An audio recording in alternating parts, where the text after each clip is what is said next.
kepala negara atau pejabat-pejabat tingginya di Indonesia saat ini tidak berhadapan dengan rakyatnya langsung, seperti halnya yang kita lakukan saat ini, ya sudah, sekali lagi Presiden Negeri Sontoloyo ini ya udah, kita turun tangan aja, kita saling mengingatkan sekali lagi.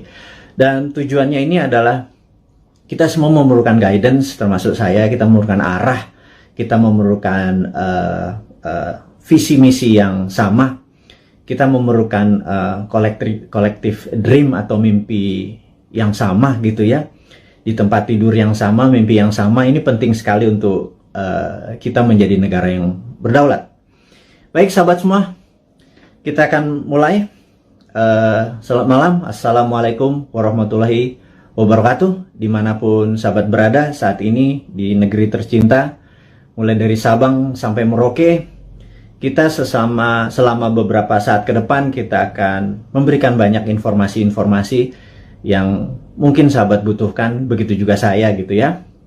Jadi pertama-tama saya ucapkan terima kasih kepada nakes atau tenaga kesehatan dan tenaga medis, para dokter dan rumah sakit yang telah berjuang melawan COVID, melayani pasien yang saat ini sudah kapasitasnya 100%. Dan siapapun yang saat ini terpapar dan lagi isolasi mandiri, semoga kesehatan dan kesembuhan dapat segera didapati sehingga imunitas tubuh kita terhadap virus menjadi sangat kuat.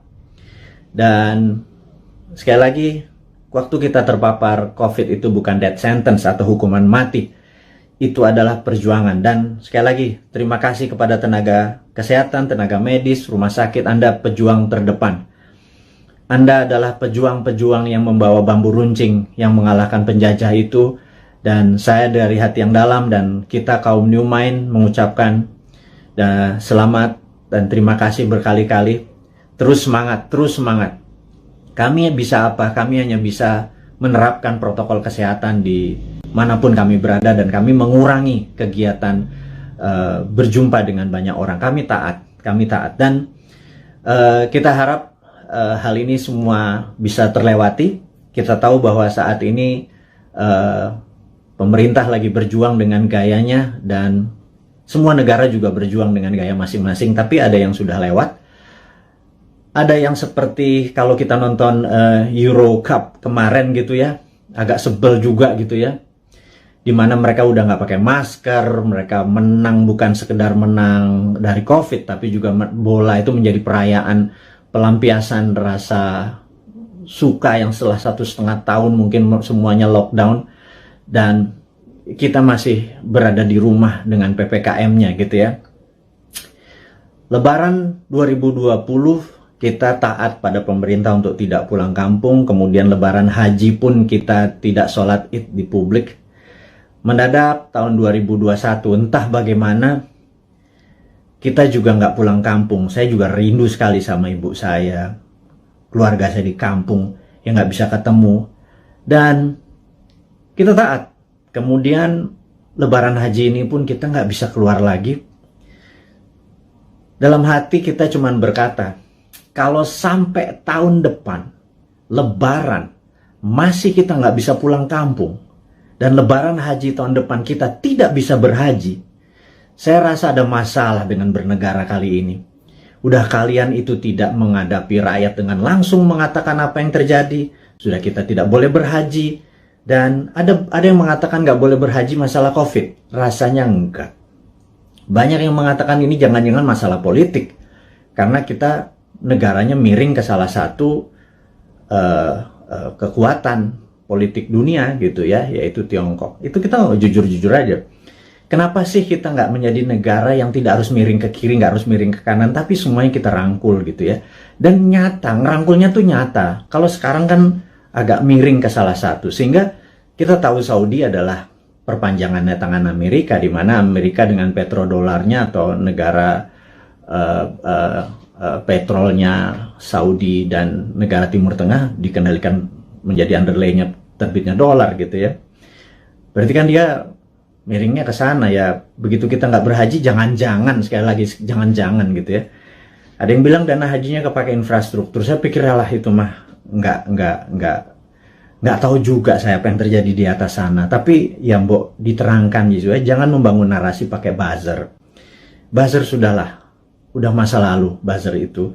Saat ini di DM kami di Bosman ini banyak buzzer-buzzer yang minta maaf. Yang saya pikir no kamu nggak usah minta maaf sama saya. Karena banyak keluarganya terpapar COVID juga gitu. Ternyata keluarga buzzer itu tidak kebal COVID juga, terpapar juga, dan ada yang meninggal juga. Akhirnya kapok juga jadi buzzer. Kirain waktu jadi buzzer mereka tidak terpapar gitu ya. Nah, jadi udahlah, kita buzzer yang berjumlah ribuan itu nggak usah dipakai lagi. Buzzer itu nggak usah membunuh karakter-karakter orang yang ingin memberi saran ke pemerintah. Jadi saya mengingatkan bahwa pemerintahnya Pak Harto ya, banyak Pak Harto mendapat tentangan dari mahasiswa di tahun misalnya 73 di Malari dan lain sebagainya, malapetaka 17 Januari dan lain sebagainya. Tapi apa yang Pak Harto lakukan, dia rangkul angkatan 66, 67, di angkatan 73, angkatan 80, semua dirangkul dan jadi menteri-menterinya dia. Ternyata mereka-mereka yang rebel terhadap pemerintahan dia waktu jadi menteri bagus semua gitu ya. Dan jadi saya sarankan, ini bukan saya ngarep jadi komisaris loh ya, bukan loh ya, nggak gitu-gitu amat gitu. Tapi kalau ada beda pendapat, coba didengarlah. Kita nih cinta tanah air kok gitu ya. Niat kita satu, niat kita bersatu gitu ya. Jadi janganlah dibangun narasi malah karakter kita dibunuh. Bahkan kemarin ada Anti Mardigu yang menyatakan kita pro komunis, cinta PKC, Partai Komunis Cina. Orang-orang nggak akan pernah impress dengan informasi seperti itu. Terus kita membangun bala muda, dianggap kita membangun pasukan kelima seperti Partai Komunis Indonesia dulu. Membangun kekuatan petani diminta bersenjatai. Kemudian sewaktu Bosman mengambil pasukan muda, teenagers, yang berusia 14-20 tahun ya, yang belasan tahun itu yang pendidikan Pancasilanya sedikit, yang mengetahui bela negaranya juga sedikit. Terus kita bangun kekuatan dengan teen camp, bala mudanya kita bangun, summer camp 4 hari kita didik apa yang kita ajarkan di Lemhanas, kita ajarin ke anak-anak, kita ajarin disiplin militer, kita menjadikan anak-anak ini adalah patriotis nasionalis. Itu dicap untuk membangun kekuatan untuk anti pemerintah oleh buzzer-buzzer. Saya pikir Anda keterlaluan gitu ya. Iya, dan saya yakin orang-orang yang menjadi sahabat Newman ini nggak pernah percaya dengan apapun yang buzzer-buzzer itu lakukan. Dan karakter-karakter kayak gitu udah kuno lah gitu ya. Anak-anak sekarang milenial ini sangat-sangat pinter dan nggak kemakan lah sama buzzer. Anda sudahlah tobat aja lah para buzzer itu dan bersama-sama bangun narasi, jangan memecah belah bangsa gitu ya. Dan itu tadi informasi mengenai COVID. Jadi saya rasa malam ini saya ingin share sedikit tentang COVID ya. Jadi di seluruh dunia sudah 3,2 miliar vaksin tersebar dan sahabat saya di Amerika baru aja pagi tadi menelpon saya, jadi malam di sana, bahwa Amerika itu menarik bahwa 49,1% adalah natural herd immunity, alias mereka terpapar dan sembuh sendiri. Kemudian 13 sekian persen menggunakan vaksin. Jadi kalau 49 tambah 13 mereka sudah hampir 70%, alias sudah kena herd immunity-nya. Jadi kalau 10% lagi divaksin dalam waktu 3 atau 4 bulan, kemudian Amerika sudah melewati herd immunity. Dan Eropa juga sama. Saya pernah menceritakan di video narasi bahwa pemerintah Belanda menyatakan menggunakan herd immunity. Jadi benar-benar dilepas warganya, dikasih vitamin, dan sistem rumah sakit dikuatin dan dilindungi mereka-mereka yang rentan, ada komorbid dan usia tua. Dan terbukti bahwa sekarang negara-negara Eropa bahwa 40% menggunakan natural herd immunity, yang 20-30% pakai vaksin. Jadi vaksin minoritas, mayoritas adalah menggunakan herd immunity. Indonesia saat ini mungkin yang herd immunity berdasarkan data di bawah 10% yang terpapar dan sembuh, yang tanpa gejala dan lain sebagainya. Kemudian yang kita baru berapa persen ya, dengan kecepatan 250.000 suntik per hari, 3 tahun lagi kita mendapatkan herd immunity itu mungkin sekarang baru 20-25% yang sudah dikatakan kebal gitu ya. Jadi mencapai 70%, 80% pencapaian ini masih cukup lama. Jadi saya pikir kita ada ya sekali lagi bukan salah bernegara lah. Keputusan kemarin tidak tepat, tetapi jangan sampai sekali lagi tahun depan menjadi tidak tepat. Kita udah 4 kali minus loh, kuartal 4 kali minus growth ekonominya 4 kuartal. Itu sebenarnya berat nanti ya. Sekarang kita bicara COVID dulu. Jadi Tiongkok saat ini sudah mencapai 70% juga imunitasnya, dan mereka mengatakan mereka memakai vaksin. Tapi sekali lagi, data dari Tiongkok saya nggak pernah percaya utuh, karena negara komunis itu memiliki propaganda. Malah feeling saya sekali lagi, rasanya Tiongkok menggunakan herd immunity juga, alias 40% dari populasi menggunakan natural herd immunity. Mereka terpapar dan mereka sembuh, dikasih vitamin dan dikasih sarana kesehatan. Yang 30% atau 40% baru pakai vaksin, sisanya vaksinnya diekspor ke luar negeri. Jadi jangan-jangan Tiongkok sendiri pakai herd immunity natural gitu ya, dan sementara kita pakai herd immunity vaksin gitu ya. Semuanya benar. Saya tidak anti vaksin, saya sangat mendukung vaksin. Vaksin terbukti mengurangi tingkat fatality atau tingkat kematian. Jadi divaksin itu penting, tetapi lebih penting lagi kalau herd immunity natural, kekuatannya natural alami gitu ya. Nah, vitaminnya multivitamin biasa, B kompleks, B12, vitamin C, vitamin D plus matahari, olahraga, makan sehat dan lain sebagainya. Itu adalah basic untuk meningkatkan imunitas, dan kemudian mineral-mineral dan lain sebagainya. Itu basic sekali dan semua dunia juga tahu, sehingga yang terjadi di negara Tiongkok adalah mereka-mereka yang natural herd immunity-nya. Dan ini ada yang menarik, sampai ada sebuah statement dari Anda kalau suka nonton, denger ya.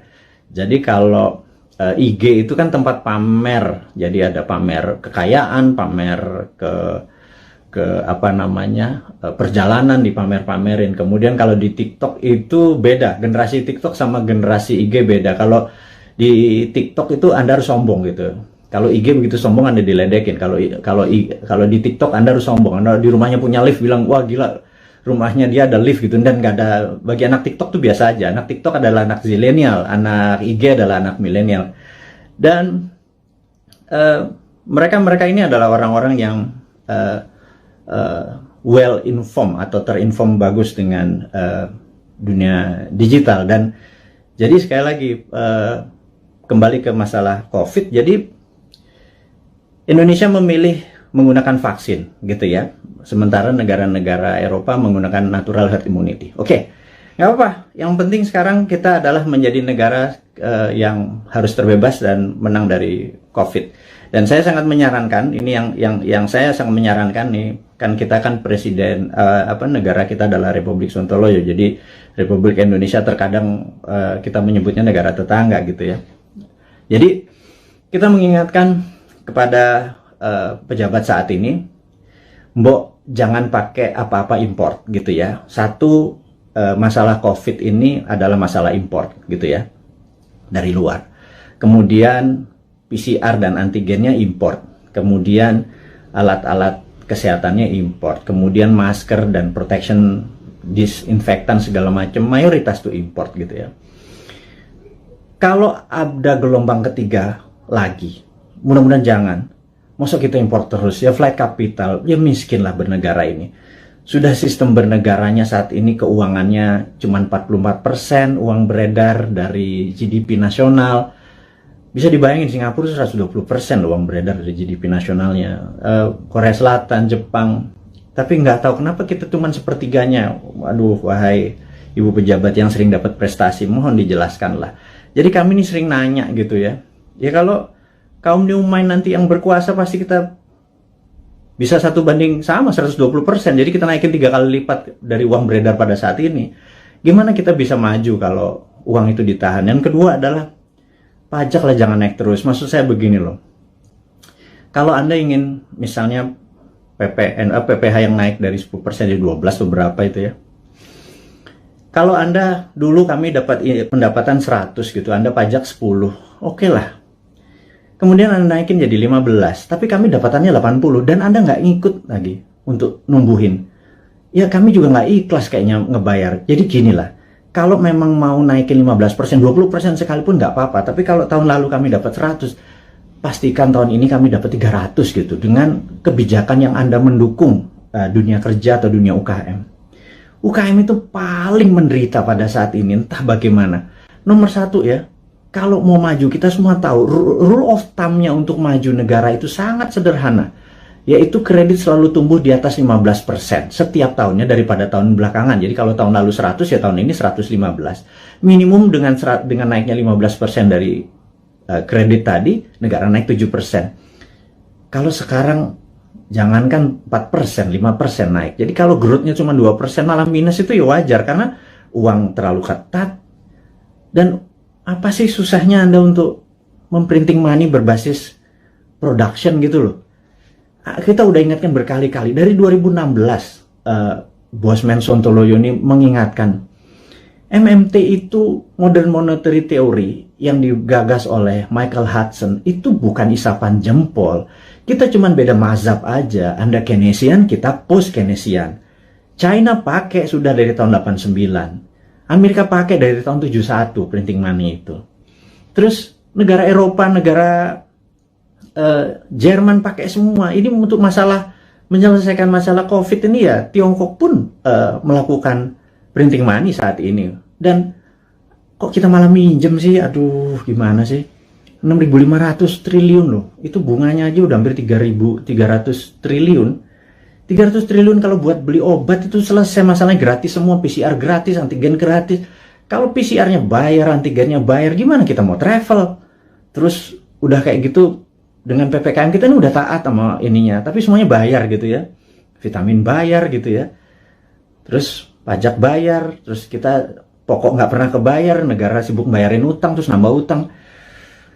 Aduh, ini mau mulai dari mana? Kita nih bertanya. Jadi sekali lagi, sahabat semua, kaum New Mind, kita ingin ke depan kita menjadi negara berdaulat.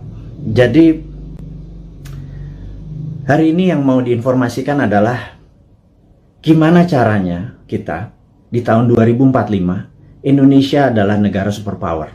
Udah ya, itu adalah tema hari ini. Kenapa kita bilang ada yang penting dari Bosman hari ini mau mengumumkan sesuatu, yaitu kita ingin tahun 2045 pada saat Indonesia 100 tahun, Indonesia Emas, Indonesia menjadi negara superpower, bukan sekedar negara kaya lagi, negara superpower.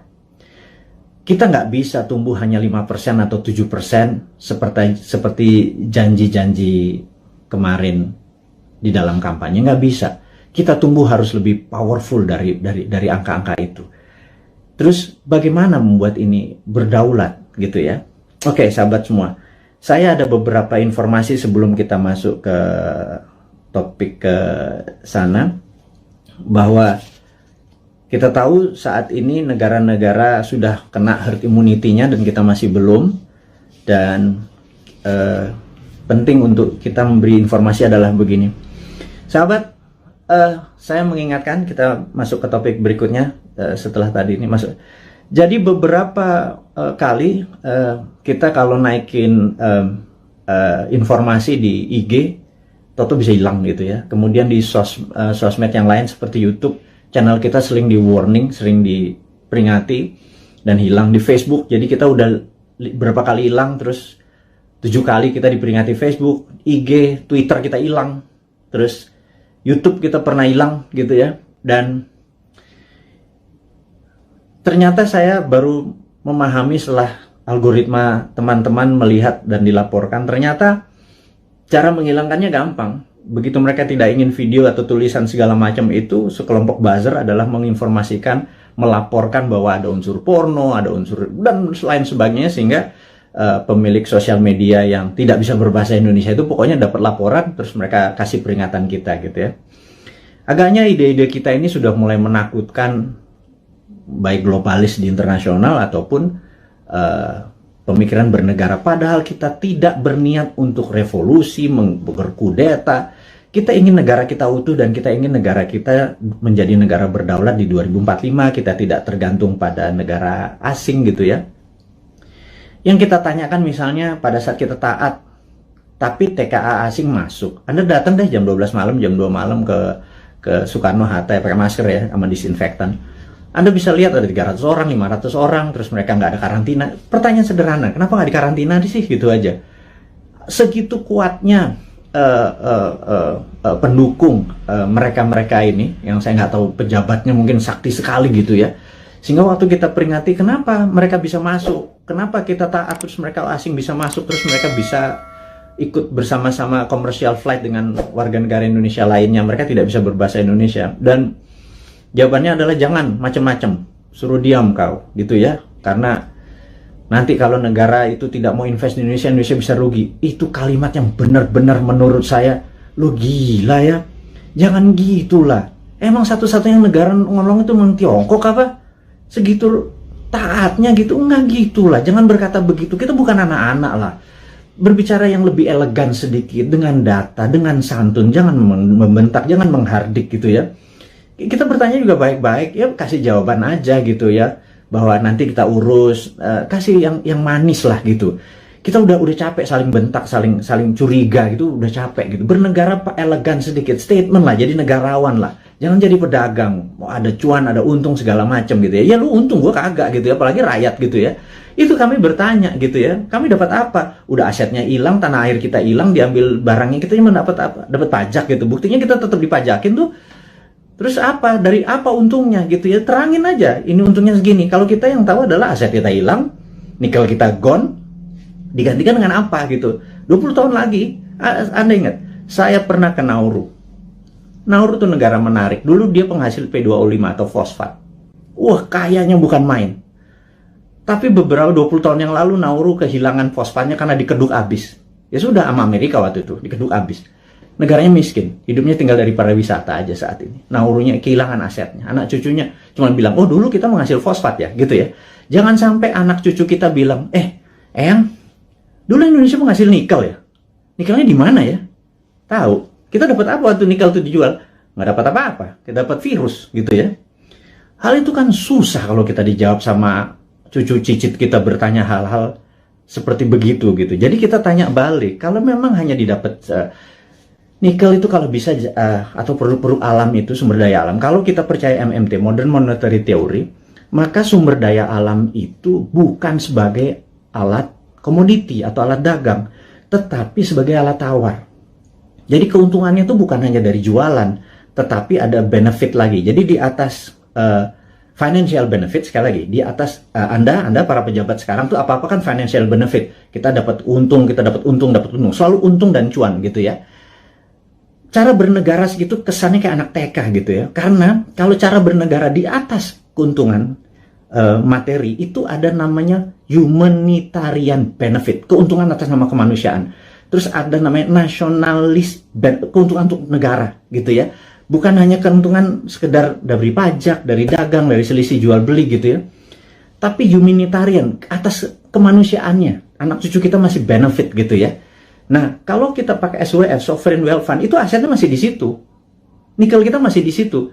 Nah, kita mendapatkan funding dari situ untuk membangun sektor yang lain. Jadi, dana yang masuk itu untuk membangun apa? Kok kita masih ngutang? Saya bingung sekali, BUMN rugi, kita masih ngutang, aset kita hilang. Kami hanya bertanya loh ya, ini bukan ngomong terus yang dihardik lagi gitu ya. Ini hanya bertanya. Kami ini gelisah, Pak. Kami ini ingin menjadi negara berdaulat dan kami ingin terbukalah. Karena itu, karena kalian tidak berbicara selama PPKM ini, ya sudahlah. Kami aja lah yang muda-muda ini yang punya ide new mind ini yang berbicara. Terus oposisi juga nggak bicara juga. Kalaupun mereka bicara juga nggak ada solusinya. Beda kalau new mind itu selain berbicara mengkritik, ada solusi-solusinya. Itulah membuktikan bahwa kita ini NKRI garis lucu, bukan garis lurus lagi gitu. Di atas lurus itu lucu gitu ya. Karena semuanya jadi seru, jadi lucu, jadi fun gitu. Baik. Jadi mengingat video-video kita, informasi-informasi kita tuh sering ada caranya untuk tidak bisa beredar gitu ya. Jadi toto di atas 21 tahun sehingga untuk video ini ditonton harus masukin password, harus masukin identitas yang lain sehingga tidak beredar kenceng. Jadi gini deh, sahabat semua, saya dengan ini menyatakan Anda boleh upload seluruh video Bosman. masuk ke video Anda, masuk ke YouTube channel Anda, masuk ke sosial media Anda. Kalau Anda dapat AdSense, dapat uang dari iklan yang masuk, ambillah semua itu untuk Anda. Saya tahu ada sekarang ini udah puluhan saat ini yang menggunakan video-video Bosman masuk ke video mereka. Nggak masalah. Jadi bukannya kita bilang, lu pakai nama gue, pakai produk gue. Nggak ada. Karena di sini bukan uang yang kita harapkan dari kepentingan-kepentingan video-video tadi. Video tadi adalah untuk kesadaran bernegara. Jadi saat ini video Bosman hanya ditonton 1 juta viewer per hari. Dengan Anda, sahabat semua, ada 9.000 saat ini. Kalau Anda share atau upload satu aja, apalagi semuanya ya, ada 600, sudah hampir 600 itu. Dan Anda dapat financial benefit. Saya tahu, banyak sekali ada yang pernah lapor ke saya, terima kasih Pak, saya dapat 17 juta komisi fee dari AdSense YouTube bulan ini, dari video-video Bapak. Saya bilang, ambil lah, saya bilang kayak gitu. Itu Anda semua bisa benefit dari itu semua. Tapi poinnya adalah, jika suatu hari YouTube channelnya Bosman dan itu Bosman di drop atau di block atau di take down atau diapain lah, terserah. Misi-misi kita tetap tercapai. Sekali lagi, ini bukan masalah uang. Ini adalah masalah bagaimana mengedukasi supaya tahun 2024, pada saat Old Mind ini sudah di masa ujung pemerintahannya, kita bisa, ide kita diterima. Bosman bukan mau jadi presiden, gue mau jadi lord. Jadi nggak ada cita-cita untuk, yang penting idenya. Ganti semua ide tua itu semua. Mosok kalau si A yang jadi tetap pakai IMF, si B yang jadi tetap pakai obornya Cina. Coba aja lihat sekarang yang di etalase di 2024. Semuanya pasti begitu jadi. Tanya deh, begitu jadi pasti pakai itu lagi. Bernegaranya taat sama Amerika lagi, takut sama Tiongkok lagi gitu ya. Jadi oke lah, siapapun nanti yang jadi, mereka akan bilang, Bosman, gue ambil konsep lo ya, karena ini membuat Indonesia berdaulat. Apa jawaban saya? Ambil, Jo, gitu ya. Kalau kita Manado nih, ambil lah, kita bilang gitu. Nggak masalah, karena ide kita, yang penting ide kita diterima. Nomor satu kan MMT, Modern Monetary Theory, itu adalah printing money.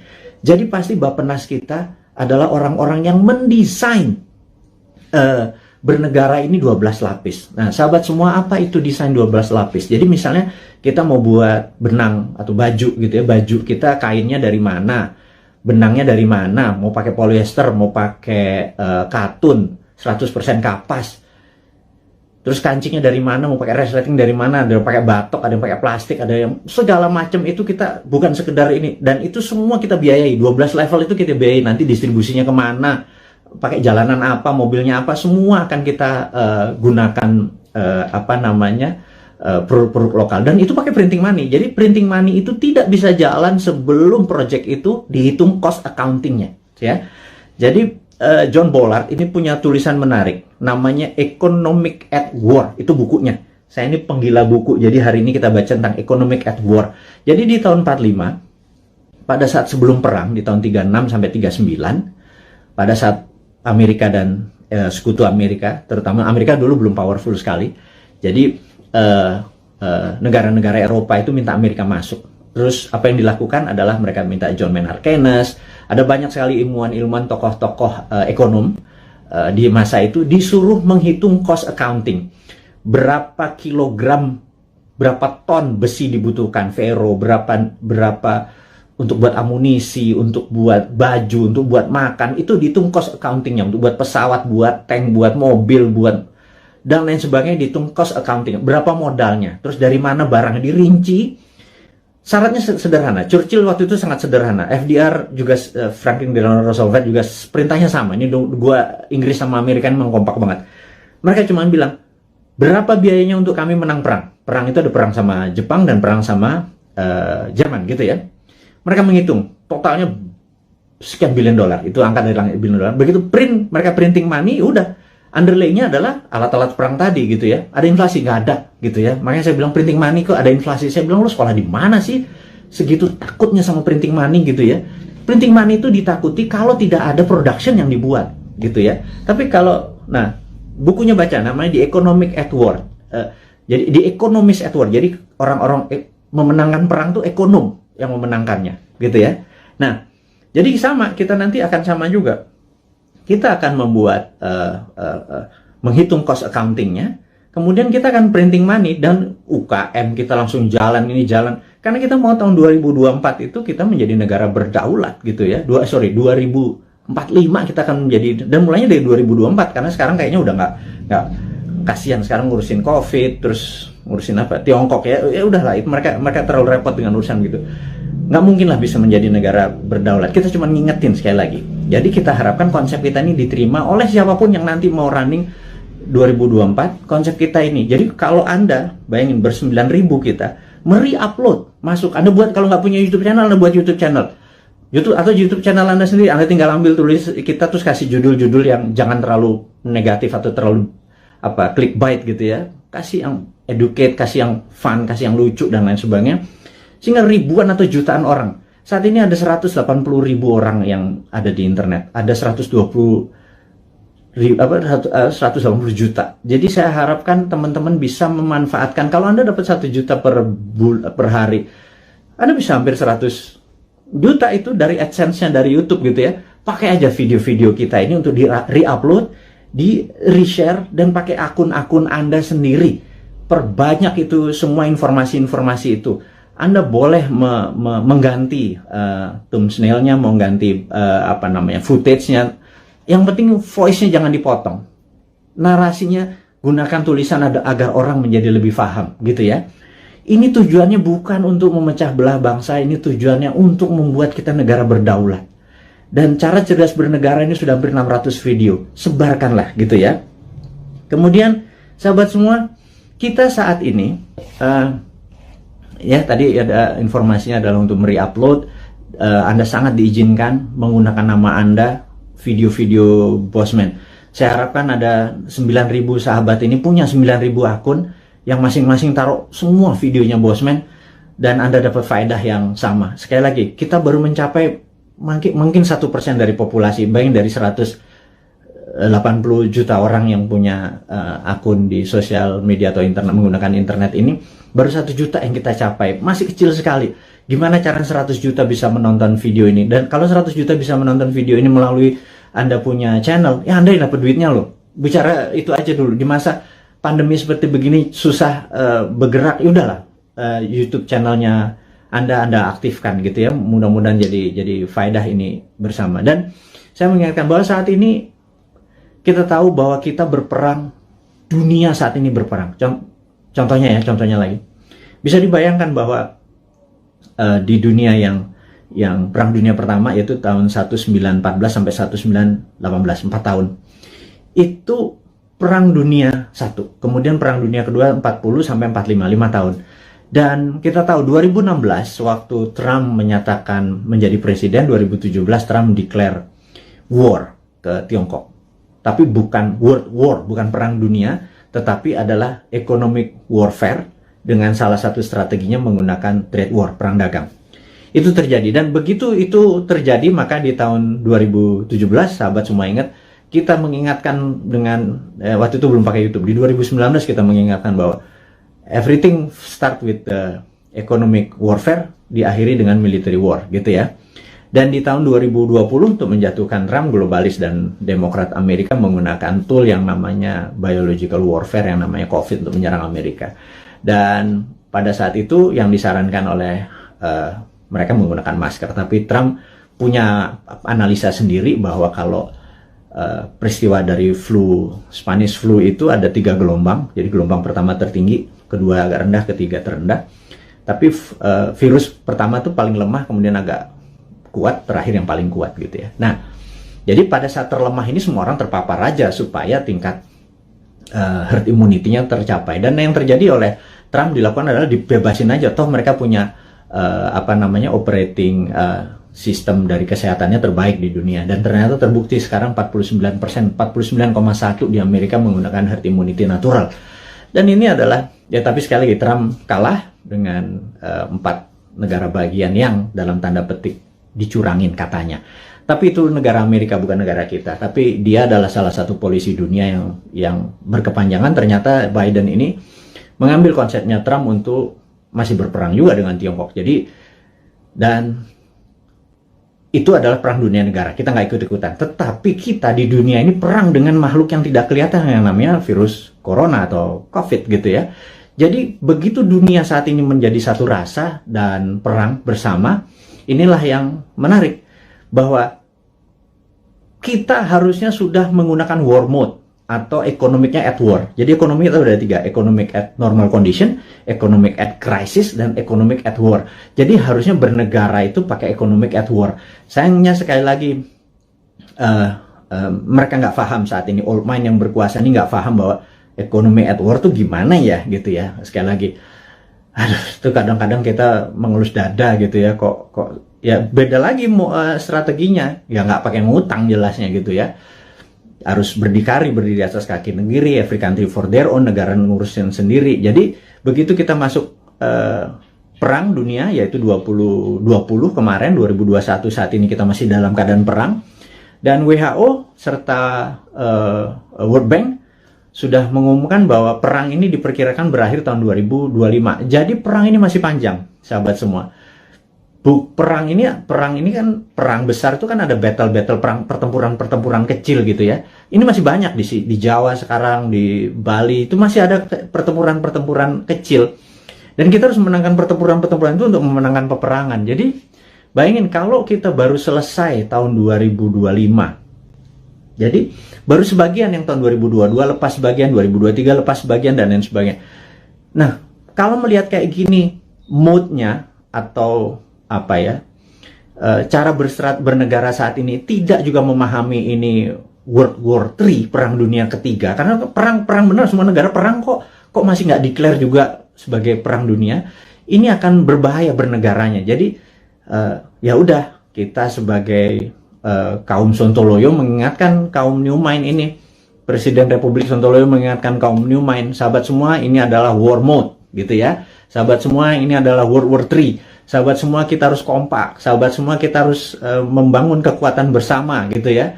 Sahabat semua, kita nggak usah bergantung pada negara lain, kita bergantung pada kekuatan tanah air sendiri. Nah, gimana cara bergantung pada tanah air sendiri nih? Nah, ini informasi berikutnya mau diumumkan. Jadi sahabat semua, kalau Anda punya UKM, sekali lagi, Anda punya UKM, Anda perlu dana. Saat ini di Santara ada sekitar 2 triliun dana dengan 280.000 investor receh. Ya, sederhana ya, 280 investor itu anggap masing-masing naruh 10 juta rupiah aja untuk invest di portfolio keuangannya, mau invest di UKM Anda. Jadi kalau 10 juta dikali 280 itu 2,8 triliun. Jadi ada 2 triliun. Sahabat semua, kalau Anda punya UKM, Anda perlu dana.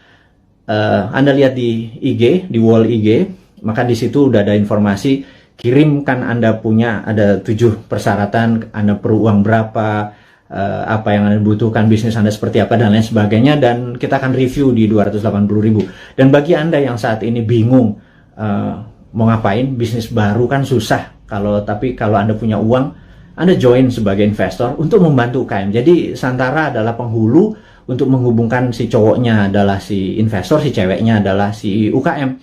Dan saat ini Santara adalah perusahaan terbesar dan nomor 1 leading di perusahaan urun dana ECF, Equity Crowdfunding, dan ini adalah kontribusi dan itu adalah kontribusi dari komunitas kita New Mind ini untuk membangun ekonomi Indonesia.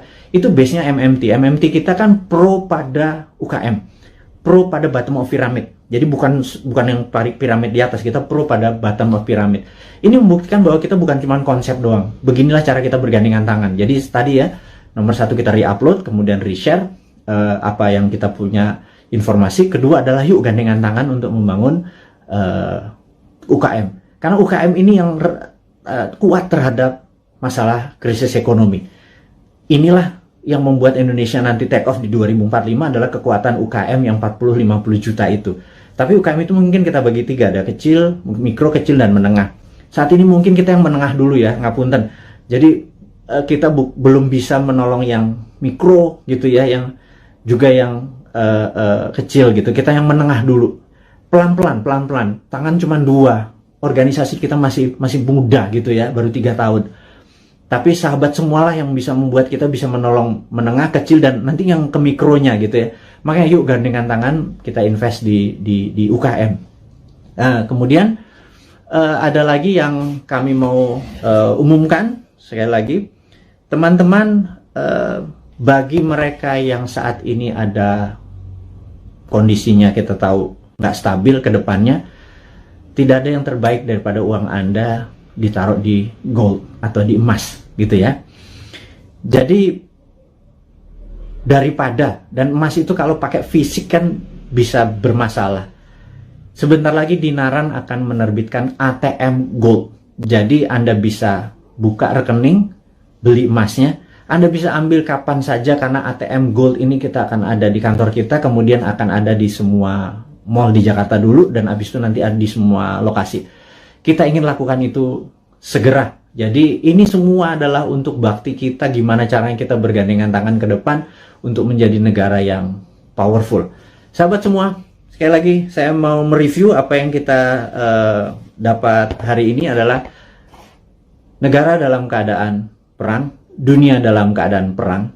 Saya sarankan Anda untuk melakukan hal yang sangat penting yang namanya survival mode. Anda harus survive, Anda harus sehat, Anda harus semangat, Anda terus bersatu, Anda terus berjuang mengalahkan masalah ekonomi, masalah kesehatan. Kita bergandengan tangan, kurangi gerak. Jadi pada saat Anda ada masalah dengan keuangan, yuk kita bergandengan tangan dengan Santara. Yuk nabung di Dinaran. Dan jangan banyak gerak dulu. Sabar. Jadi kita momen ini adalah segalanya. Jadi survival mode. Jadi saat ini ikuti aturan pemerintah untuk PPKM, stay healthy. Teman-teman semua, di akhir informasi hari ini kita ucapkan sehat selalu, semangat selalu, bersatu selalu. Gunakan seluruh kekuatan Anda untuk membangun Indonesia, terus berprasangka baik, terus kompak, dan percayalah Indonesia akan menjadi negara berdaulat di tahun 2024 mulainya, dan di 2045 Indonesia akan menjadi negara superpower. Dari saya, selamat menikmati hari Minggu. Sukses buat Anda semua. Wassalamualaikum warahmatullahi wabarakatuh.